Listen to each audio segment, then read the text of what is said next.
Hello everyone.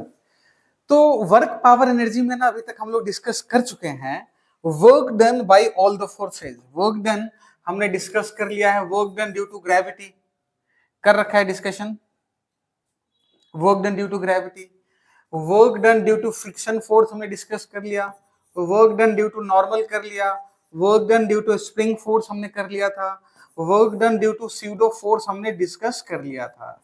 ठीक है जी, clear क्या? चलो अब अच्छा, इसमें वेरिएबल फोर्स के थ्रू भी कर लिया था हमने discuss. Work done by variable force, work done by variable force, ये सारे पार्ट हम लोग ना डिस्कस कर चुके हैं। क्लियर क्या? इसके क्वेश्चंस वगैरह भी हमने सॉल्व कर लिए। ठीक है, तो एक जो बच रहा है एरिया अंडर कर्व वाले पार्ट्स में, कि जब फोर्स और डिस्प्लेसमेंट ग्राफ दिया हुआ है तो एरिया वर्क कैसे निकाला जाएगा, तो यहां से शुरुआत कर लेते हैं हम लोग। ठीक है, और क्वेश्चन से ही शुरुआत करते हैं। फॉर एग्जांपल मान लो, सपोज करो कि क्वेश्चन ये दे दिया 10 न्यूटन 5 मीटर, ये है डिस्प्लेसमेंट और ये है जी force, find work. Find work, तो वर्क कैसे फाइंड आउट होगा? वर्क कैसे फाइंड आउट होगा? तो देखो डी डब्ल्यू क्या होता है बच्चे, F dot D S, area ही तो निकालोगे। इंटीग्रेट अगर आप कर रहे हो तो एरिया ही तो निकाल रहे हो, तो मतलब आप एरिया निकाल लो इसका। तो एरिया क्या हो जाएगा, हाफ बेस 5 इंटू हाइट, मतलब 25 जूल। क्लियर का? अब इसी में मान लो सेकेंड क्वेश्चन मैं आपको ये दूं कि ऐसे दिया हुआ, ये भी 10, ये भी 10, ये 5, 10, 15, सॉरी ये 15 और ये दे देगा आपका 20। ये है जी डिस्प्लेसमेंट एस, ये है फोर्स, ये डिस्प्लेसमेंट एस इन मीटर। अब आपसे पूछा गया कि बताओ जो वर्क जो होगा वो क्या होगा, है ना वर्क। तो देखो अगर आप 0 से लेकर के 5 तक निकालते हो, 0 से लेकर के 5 तक, तो इसका एरिया क्या हो जाएगा बच्चे, हाफ बेस इंटू हाइट, मतलब 25 जूल। वर्क पॉजिटिव नेगेटिव दोनों होता है ना, ठीक है, पता है अपने को। चलिए अब यहां से यहां की बात करें, वर्क डन 5 से लेकर के 15 की बात करें, तो ये कितना हो जाएगा, हाफ बेस 5 से 10 ना, ये 10, 15, 20। ठीक है, तो 5 से लेकर के 10 तक बात करें तो हाफ इंटू बेस, तो बेस तो लेंथ ये हो जाएगा, तो कितना हो गया 10 माइनस 5, 5 इंटू हाइट 5, मतलब 25 जूल। ये 25 जूल पॉजिटिव या negative? Work done positive negative दोनों हो सकता है ना, नेगेटिव ना। अब आ जाओ, वर्क डन 10 to 15 अगर अपने को निकालना है तो कितना हो जाएगा, 5, या ऐसे कर लो 15 माइनस 10 इंटू 10, मतलब क्या हो गया 50 जूल, प्लस या माइनस, माइनस। क्लियर क्या कहानी? अब आ जाओ, 15 से 20 अगर अपने को निकालना हो तो हाफ बेस इंटू हाइट, मतलब कितना हो गया, माइनस ऑफ 25 जूल। अब आपका टोटल वर्क डन कितना हो गया, तो टोटल वर्क डन हो गया सबका सम, टोटल सम 25 माइनस 25 खत्म, माइनस 50 माइनस 25 कितना हो गया, माइनस 75। तो वर्क डन फ्रॉम 0 to 20 कितना हो गया बच्चे, माइनस ऑफ 75 जूल। आगे बात समझ में है? क्लियर है क्या? तो ये है आपका एरिया अंडर कर्व। कर लोगे ऐसे क्वेश्चंस? चलिए ठीक है जी। अब आप नेक्स्ट हेडिंग लिखते हैं एनर्जी। तो बच्चे एनर्जी क्या होता है, आपने काम तो करा, तो काम करने की कैपेसिटी ही क्या है, एनर्जी है ना। तो कैपेसिटी ऑफ डूइंग वर्क जो है वो बेसिकली क्या होता है, एनर्जी होता है। ठीक है, and right it, capacity of doing work, capacity of doing work is called energy. काम करने की जो कैपेसिटी है, क्षमता है, वही क्या है आपका, एनर्जी है। ठीक है, एसआई यूनिट क्या होता है एनर्जी का? SI unit of energy is joule. क्या होता है एसआई यूनिट? जूल। क्लियर क्या? CGS unit, again CGS unit क्या हो जाएगा आपका? अर्ग हो जाएगा। चलिए, अगर इससे आपका डायमेंशन पूछा जाए, डायमेंशन क्या होगा? डायमेंशन क्या हो जाएगा? ml² t minus 2, ml² t minus 2। Scalar या वेक्टर? स्केलर या वेक्टर? Scalar quantity.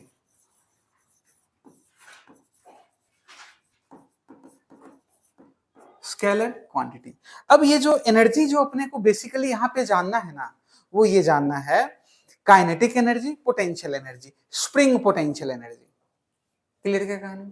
ठीक है, तो इसके बाद हेडिंग डालिएगा kinetic energy. Kinetic energy, kinetic, कोई भी ऑब्जेक्ट अगर मोशन में है तो मोशन की वजह से जो एनर्जी आता है वो कौन सा एनर्जी होता है? Kinetic energy. क्लियर क्या? तो लिखिएगा, इट इज द एनर्जी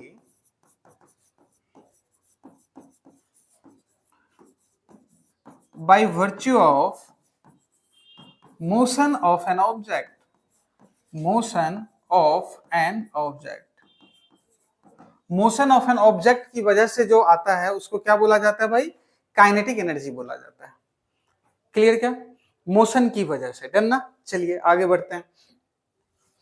अपने को वर्क के बारे में क्या पता है? तो सर dw जो होता है F डॉट ds होता है। F की जगह पे क्या लिख सकते हैं हम लोग? Mass into acceleration into ds। यही बात ना? A को क्या लिख सकते हो आप? v dv बाई dx, ये एक्सलेरेशन होता था। यहां पे x डिस्प्लेसमेंट है, तो हम लोग यहां क्या लिख सकते हैं? ma को v dv बाई ds, क्या यही वर्क डन हो जाएगा? है ना? मतलब m v dv इंटीग्रेट कर दो। इनिशियली सपोज करो, इनिशियली अगर इसका वेलोसिटी u है, फाइनल v है, तो कितना हो गया? Half m v² minus of half m u², and that is the work done final minus work done initial. Clear ना कहानी? ठीक है, अब सपोज कीजिए कि इनिशियल वेलोसिटी 0 है। इनिशियल वेलोसिटी क्या हो गया? 0। Let u is equal to 0। तो ये जो वर्क डन है, that work done is stored in the form of energy. और वो क्या, कौन सी एनर्जी है? Kinetic energy. तो that energy half m v²। और यही आ जाता है वर्क एनर्जी थ्योरम कि work done by all the forces is equal to the change in kinetic energy. ये अगर देखा जाए तो बच्चे ये है आपका इनिशियल काइनेटिक एनर्जी, और ये क्या है आपका? Final kinetic energy.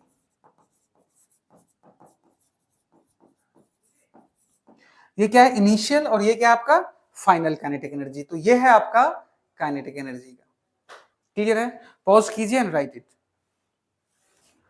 तो काइनेटिक एनर्जी क्या हो गया आपका? काइनेटिक एनर्जी हो गया हाफ m v²। डन ना? ठीक है, अब बता, क्या डिस्प्लेसमेंट फ्रेम पे डिपेंड करता था? करता था जी, है ना? देखने वाले पे डिपेंड कर रहा है ना कि किधर जाएगा। वेलोसिटी भी डिपेंड करता था। क्या काइनेटिक एनर्जी फ्रेम पे डिपेंड करेगा? तो ये भी फ्रेम ऑफ रेफरेंस या फ्रेम पे डिपेंड करेगा जी, बिल्कुल करेगा। तो नोट करके right first point, it depends on the frame। Clear क्या? वेलोसिटी डिपेंड कर रहा था ना, तो ये भी डिपेंड करेगा। सिंपल, वेलोसिटी का स्क्वायर ही तो कर रहे हो, मास में तो कोई चेंजेस नहीं आना। तो it depends on the frame, clear है ना। और ये भी काइनेटिक एनर्जी भी क्या है, स्केलर क्वांटिटी है, स्केलर क्वांटिटी। यूनिट क्या है, एसआई यूनिट इज जूल, ठीक है। और डायमेंशन क्या हो जाएगा बच्चे, ml square T minus 2, done ना। काइनेटिक एनर्जी बेसिकली है क्या, है कि initially suppose you are moving with the speed of 10 metre per second, now you have to increase your speed from 10 metre per second to 20 metre per second. तो बताओ कितना energy तुमने लगाया। अरे खुद से लगाओगे या कोई धक्का दे दे, तो कोई धक्का दे देगा तो वो काम करेगा, खुद से लगाए तो कितना एनर्जी और लगाया कि आपका स्पीड बढ़ गया। तो काइनेटिक एनर्जी है बेसिकली जो it is the amount of energy required to change its speed, clear ना। तो ये भी लिख लो, basically it is the basically kinetic energy is the amount of energy required to increase the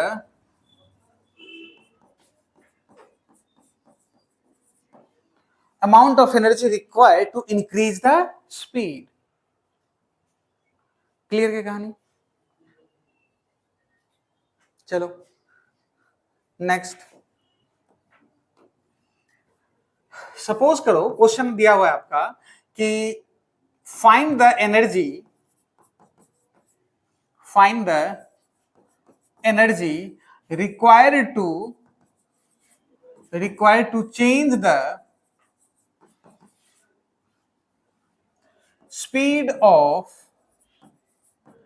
10 kg object,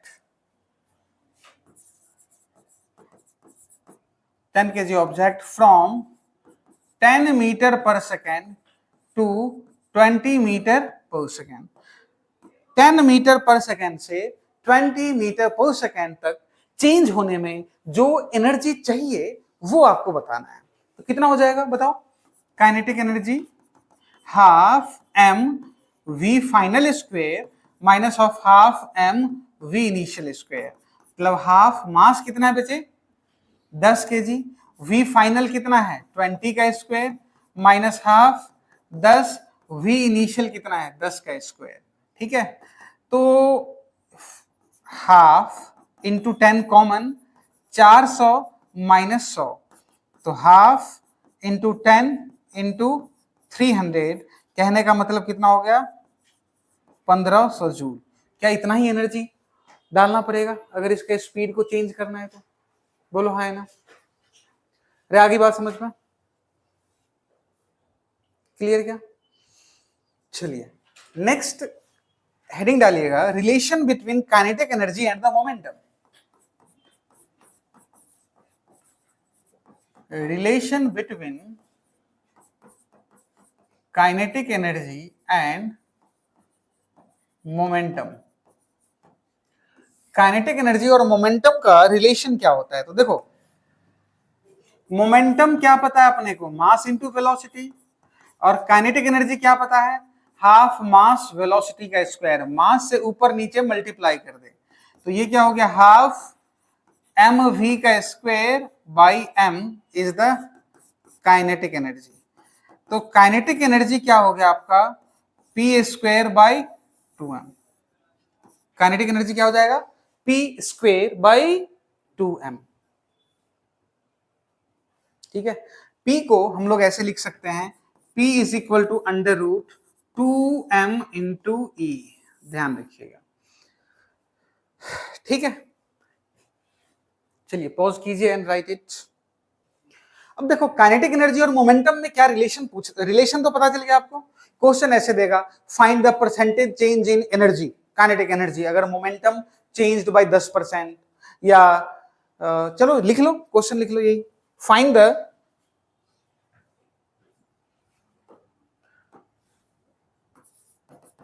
find the percentage change in change in kinetic energy if momentum is increased by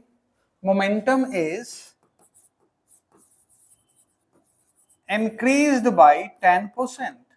अगर momentum increase हुआ कितने से 10% से, तो आपको बताना है kinetic energy. अच्छा, percentage change in kinetic energy होगा क्या? Percentage change in kinetic energy क्या होगा?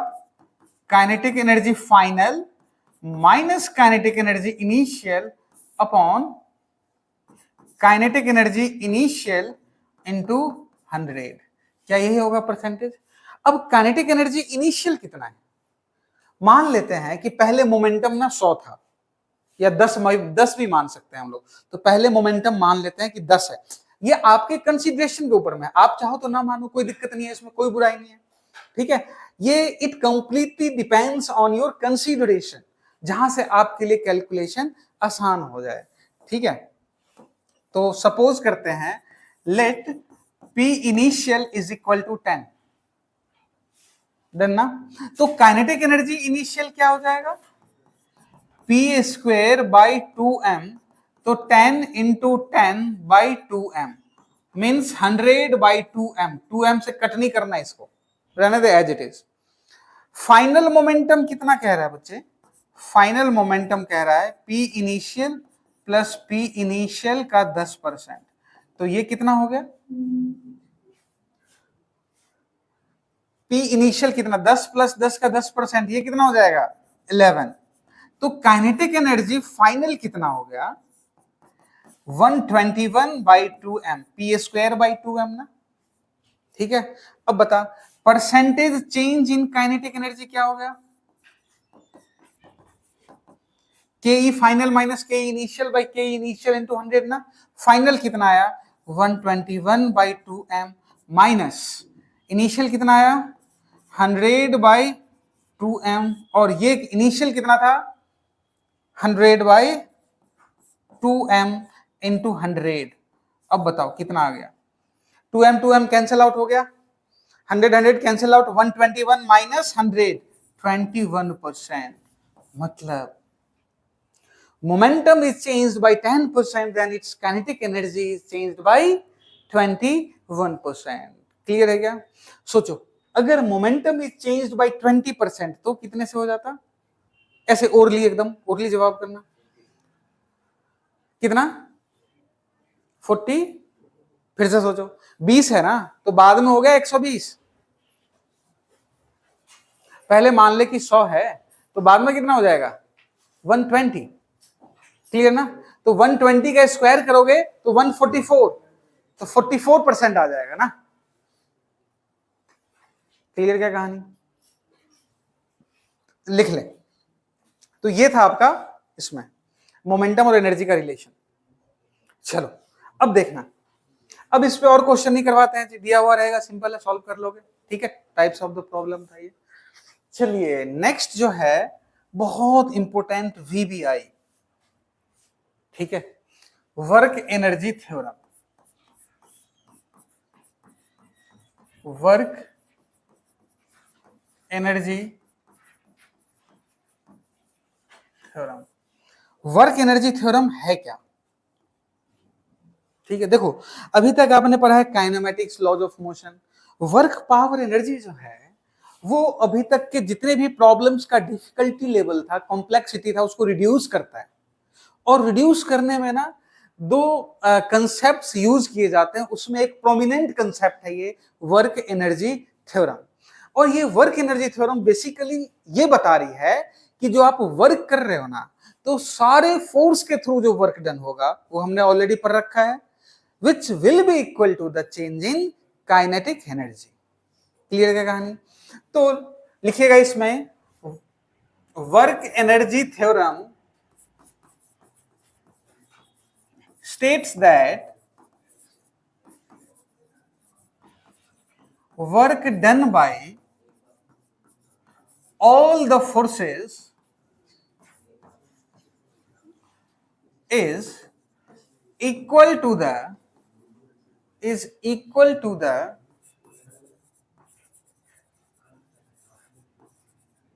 change in kinetic energy. Work done by all the forces is equal to the change in kinetic energy. Clear क्या कहानी? ठीक है, अब फोर्स कौन कौन सा आपने पढ़ा था? फोर्स पढ़ा था work done due to gravity, और क्या पढ़ा था? Work done due to spring force, और क्या पढ़ा था? Work done due to tension, और work done due to normal, work done due to friction, और कुछ बच रहा है क्या? Work done due to pseudo is equal to kinetic energy final minus kinetic energy initial, means half mv square minus of half m u square. ठीक है, बहुत ही इंपॉर्टेंट कंसेप्ट. मतलब क्वेश्चन अगर तुम्हें सॉल्व करना है तो क्या करना पड़ेगा? First of all you will have to identify which kind of force is acting, और उसका वर्क डन जो होगा एफ डॉट dx. ठीक है, फोर्स डिस्प्लेसमेंट और दोनों के बीच का angle cos theta, and that will be equal to the change in kinetic energy. आगे बात समझ में? चलिए वेरी सिंपल क्वेश्चन से स्टार्ट करते हैं भाई, बहुत ही इंपॉर्टेंट पार्ट है ये, लिख लीजिएगा.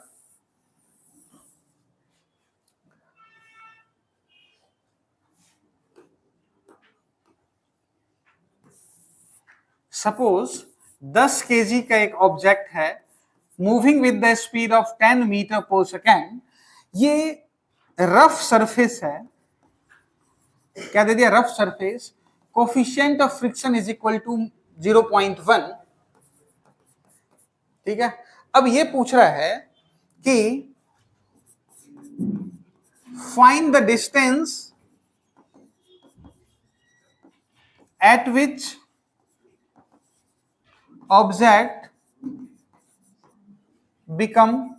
object comes in rest. कितने डिस्टेंस पे ये ऑब्जेक्ट जो है ना रेस्ट में आ जाएगा, यही बात है. क्लियर ना? चलिए कुछ एक क्वेश्चन से मैं सॉल्व कर रहा हूं, बिल्कुल एलिमेंट्री बेसिक क्वेश्चन. आइए सबसे पहले देख फोर्स कौन कौन सा लग रहा. एक तो लग रहा जी, चलो नॉर्मल लग रहा जी, बहुत बढ़िया, पहला है नॉर्मल. अब बता, नॉर्मल इधर लग रहा, डिस्प्लेसमेंट तो इधर होगा ना, तो वर्क डन नॉर्मल, तो work done due to normal क्या हो जाएगा? 0. अरे दोनों के बीच का एंगल 90 डिग्री ना. अब बता दूसरा क्या लग रहा बच्चे?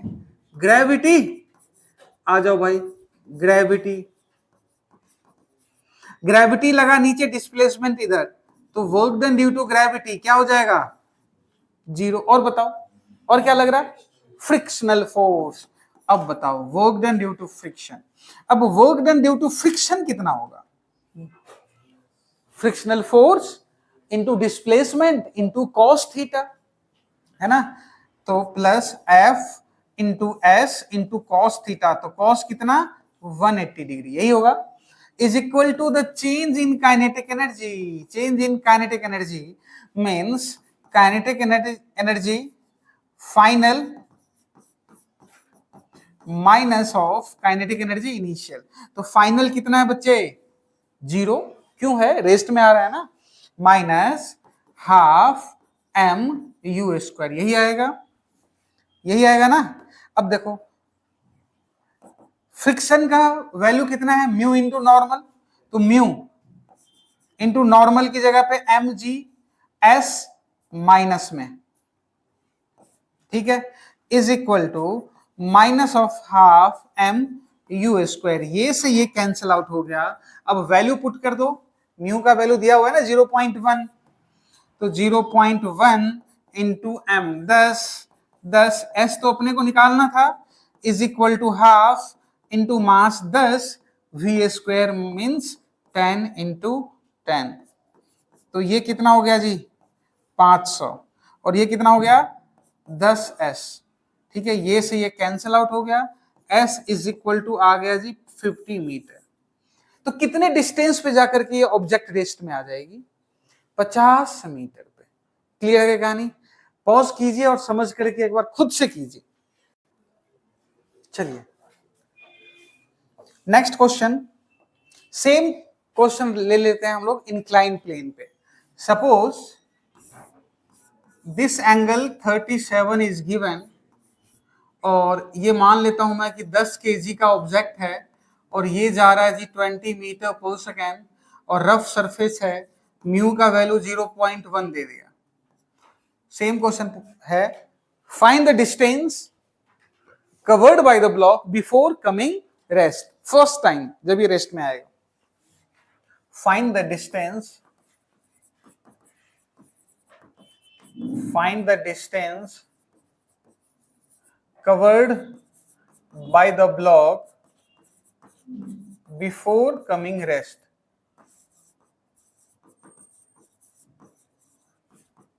First time, ठीक है, बिफोर कमिंग रेस्ट। चलिए पॉज कीजिए and try to solve it. चलिए देखिएगा, सॉल्व कराएगा किसी ने? चलो एक बार मैच कीजिएगा। अच्छा, work done by the normal की तो जरूरत है नहीं ना, सिर्फ क्या काम करेगा बता? वर्क डन बाय द, क्या क्या काम करेगा? फ्रिक्शन तो वही है और ग्रेविटी भी काम करेगा। तो बात आई समझ में क्या? अच्छा आ जाओ, work done due to gravity plus work done due to friction is equal to the change in kinetic energy. तो kinetic energy final minus of kinetic energy initial. हाँ जी, क्या यही होगा? बोलो, क्लियर क्या कहानी? अच्छा, work done by the gravity की बात कर रहा है। चलो इसने हाइट नहीं दिया है, अपन देखते हैं,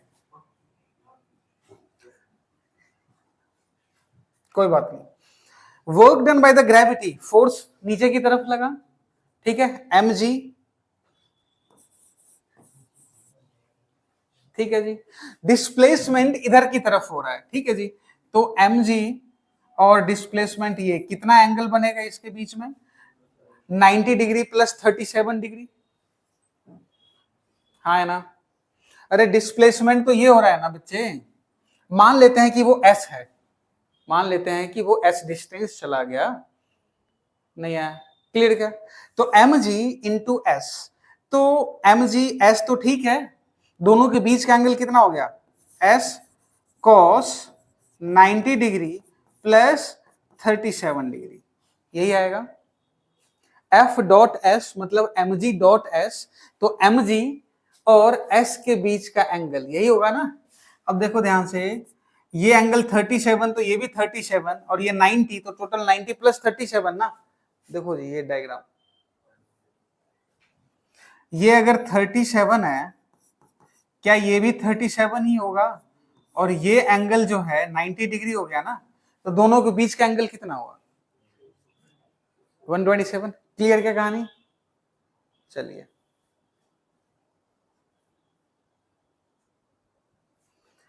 हाँ जी, अच्छा अब बताओ, ये क्लियर है कि? अरे आगे बात समझ में, पक्की बात है। चलिए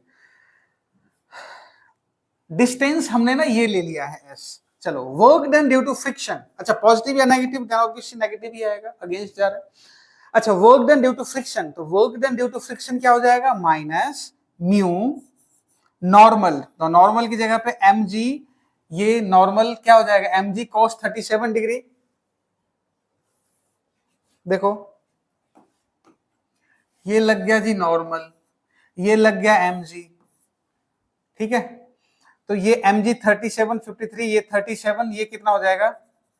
mg cos 37 डिग्री, ये mg हमने डिस्कस करा था, ये कहाँ? लॉज ऑफ मोशन में, हाँ है ना, ठीक है। चलो तो नॉर्मल की जगह पे हम लोग क्या लिख सकते हैं? mg cos 37 डिग्री, तो ये लिख दिया जी mu mg cos 37 degree into S. Clear क्या? Is equal to minus of half 405, ये देख ये कितना हो जाएगा? सीधा लिख दूंगा माइनस ऑफ 2000, डन ना। अब ये नॉर्मल सारा वैल्यू अब पुट कर दो, 10 kg ना, minus minus cancel out, 10 into 10, एस तो अपने को निकालना है बेटे, cos 90 plus theta, cos 90 plus theta क्या हो जाएगा, साइन थीटा, और cos सेकेंड क्वाड्रेंट में पॉजिटिव या नेगेटिव, पॉजिटिव या नेगेटिव, नेगेटिव, तो क्या हो गया, minus of 10 into 10 sine 37 degree, कितना आ जाएगा, साइन 37, 3/5 प्लस म्यू की जगह पे कितना 0.1, मास की जगह पे 10 10 cos 37 4/5 into s is equal to minus of 2, sorry minus तो कैंसिल आउट हो गया था ना पहले से, इज इक्वल टू 2000। अब ये कितना आ गया, ये खत्म, 10 5 2 8 8s, और ये कितना आ गया आपका,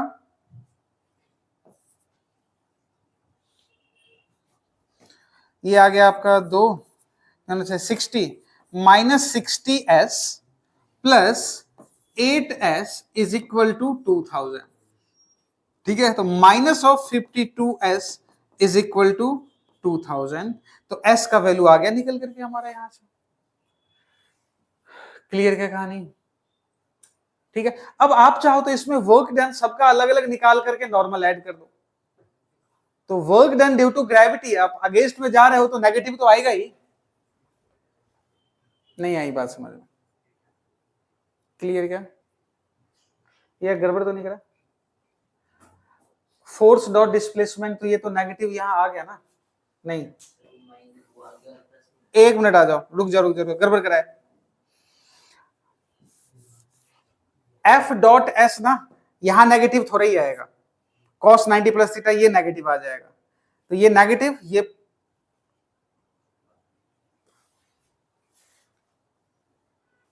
देखो फोर्स इनटू डिस्प्लेसमेंट ना, ठीक है, अगेंस्ट में जा रहे हैं तो ये भी माइनस का ही तो आएगा, यहां पे ये भी माइनस आ जाएगा, और ये माइनस माइनस यहां से प्लस आ गया जी, ठीक है, तो ये जो आएगा यहाँ पे 60 plus 8 68 s is equal to 2000 हो जाएगा, s is equal to 2000 upon 68 हो जाएगा, इतने पे जाकर के रेस्ट में आ जाएगा। फिर से समझना बात को, work done due to gravity, आपके पास ना दो रास्ते हैं इसको सॉल्व करने का, या तो mg का कंपोनेंट निकाल लो, डिस्प्लेसमेंट के अगेंस्ट जो लगेगा, तो ये mg साइन 37 लग रहा है, तो minus mg sine 37 degree into s, या फिर फोर्स इंटू डिस्प्लेसमेंट,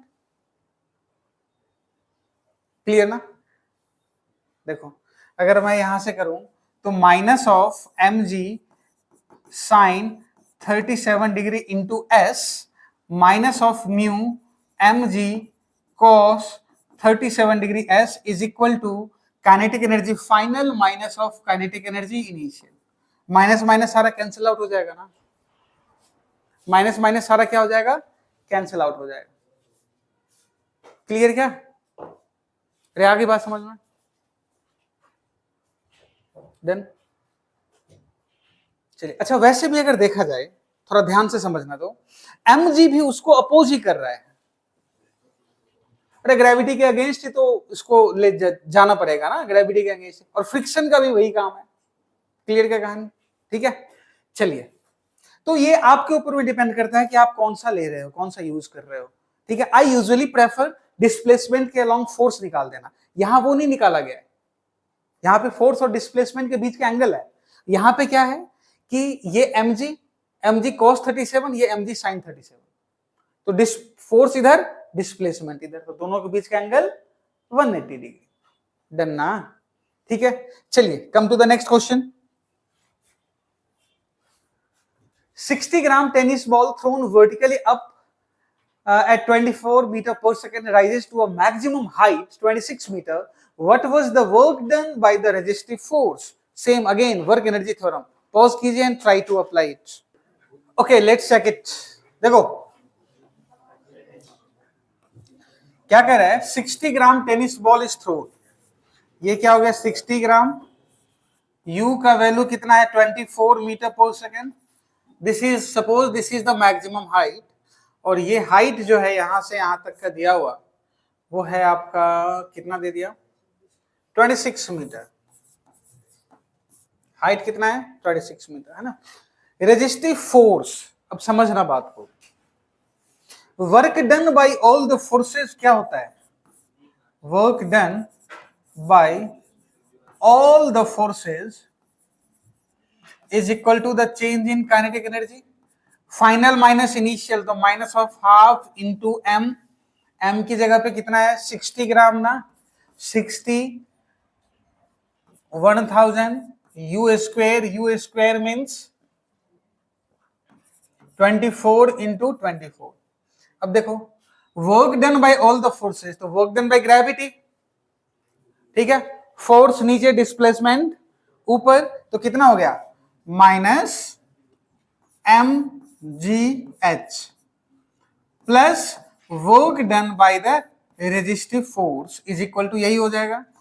तो work done by the resistive force क्या हो जाएगा, एम जी एच प्लस में मास 60 अपॉन 1000 इंटू 10 और हाइट का value 26 minus half 60 1000 into 24 into 24। Check कीजिएगा क्या आप लोग का यही आया क्या, तो यही आया है डन ना, यही आया क्या, ओके। चलिए come to the next question.